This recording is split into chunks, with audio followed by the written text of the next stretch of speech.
নমস্কাৰ friends, all কেনেকুৱা আছে? নিশ্চয় সকলোৱে ভালে আছে। তো বন্ধুবান্ধৱীসকল, এটা ভাল খবৰ দিব আহিছো আপোনালোকৰ বাবে। প্ৰধানমন্ত্ৰী আৱাস যোজনা আঁচনিৰ যিসকলে চৰকাৰী ঘৰৰ বাবে আবেদন কৰিছিলে 2025ত অনলাইনৰ জৰিয়তে, আৰু যিসকলে ইয়াৰ আগত মানে 23-24 সেকেন্ড কিস্তি লাভ কৰি আছে কিন্তু থাৰ্ড কিস্তিটো পোৱা নাই, সিহঁতৰ বাবে এটা গুড নিউজ লৈ আহিছো। তো ভিডিঅ'টো সম্পূৰ্ণ ভালদৰে চাব, আৰু যদি চেনেলটো নতুন ভিজিট কৰিছে অসম জয় ইউটিউব চেনেলটো ছাবস্ক্ৰাইব কৰি বেল আইকনটো প্ৰেছ কৰি দিব।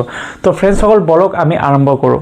তো বন্ধুবান্ধৱীসকল, প্ৰথম কথাটো হ'ল যে আপোনালোকে চাইছে যে 9 ডিচেম্বৰতে CM ছাৰে প্ৰধানমন্ত্ৰী আৱাস যোজনা ঘৰৰ আঁচনি যিটো হিতাধিকাৰী আছিলে, যিসকলক হোল্ড কৰি ৰাখি দিছিলে, সিহঁতক টকাখিনি দিয়া হৈছে প্ৰায় অল অসমত। তো বহুত ঘৰত টকা সোমাইছিল 9 ডিচেম্বৰতে।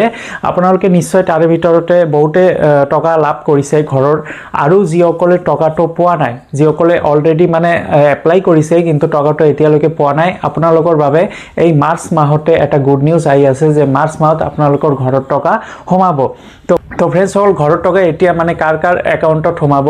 যিসকলৰ কেঁচা ঘৰ আছে, আপোনালোকক মই ইয়াৰ আগতো কৈছিলোঁ যে যদি কেঁচা ঘৰ আছে আপোনালোকৰ, তেতিয়াহ'লে ঘৰৰ টকা লাভ কৰিব পাৰিব। কাৰণ ভেৰিফিকেশ্যনৰ সময়তে সিহঁতেতো ভেৰিফিকেশ্যন কৰিবই, আপোনালোকৰ পুৰণি ঘৰটো চাব, আপুনি কেঁচা ঘৰত থাকে নে পকী ঘৰত থাকে, এইটোতো মাষ্ট বি চাবই। যদি কেঁচা ঘৰ আছে তেতিয়াহ'লে আপোনালোকে ঘৰৰ টকা লাভ কৰিব পাৰিব। অহা মাৰ্চ মাহত এটা নতুন তালিকা লিষ্ট প্ৰকাশ পাব। এই তালিকা লিষ্টত যিসকলৰ নাম অহা নাই 9 ডিচেম্বৰত, সিহঁতৰ নাম আহিব ফ্ৰেণ্ডছসকল। আৰু যিসকলে 2022ত বা 23ত সেকেন্ড কিস্তি অলৰেডি পাইছে কিন্তু থাৰ্ড কিস্তিটো পোৱা নাই, সিহঁতেও টকাখিনি লাভ কৰিব পাৰিব এই মাৰ্চ মাহত। একেলগে সিহঁতেও টকা লাভ কৰিব। আৰু নতুন হিতাধিকাৰী যিসকলে আছে, যিসকলে অলৰেডি 2025ত এপ্লাই কৰিছে অনলাইনৰ জৰিয়তে, সকলো ডকুমেণ্ট আপোনালোকৰ একেবাৰে ঠিকে আছে, তথাপিও আপোনালোকে টকাখিনি লাভ কৰিব পৰা নাই।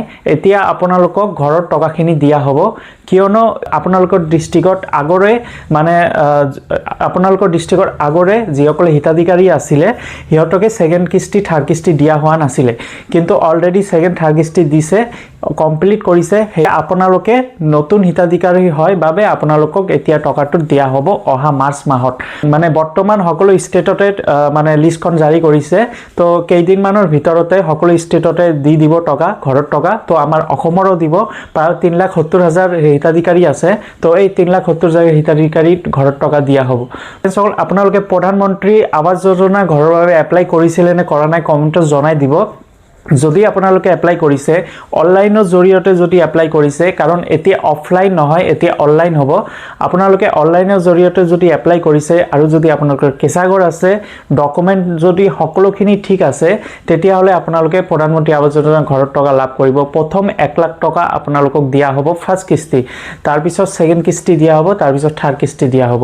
তো আগতে আছিল আছাম টাইপৰ ঘৰৰ টকা দিয়া আছিলে, কিন্তু এতিয়া হ'ব যে চাদৰ ঘৰ দিব। এতিয়া চাদৰ ঘৰৰ টকা দিয়া হ'ব, টোটাল 3,20,000 মান এনেকুৱা টকা দিয়া হ'ব। তো আপোনালোকে নিশ্চিন্ত মনে থাকক, যদি আপোনালোকৰ কেঁচা ঘৰ আছে আৰু যদি আপোনালোকে এপ্লাই কৰিছে, ভেৰিফিকেশ্যন হৈছে, জিঅ' টেগিং হৈছে, তেতিয়া আপোনালোকে প্ৰধানমন্ত্ৰী আৱাস যোজনা ঘৰৰ বাবে টকাখিনি লাভ কৰিবই পাৰিব।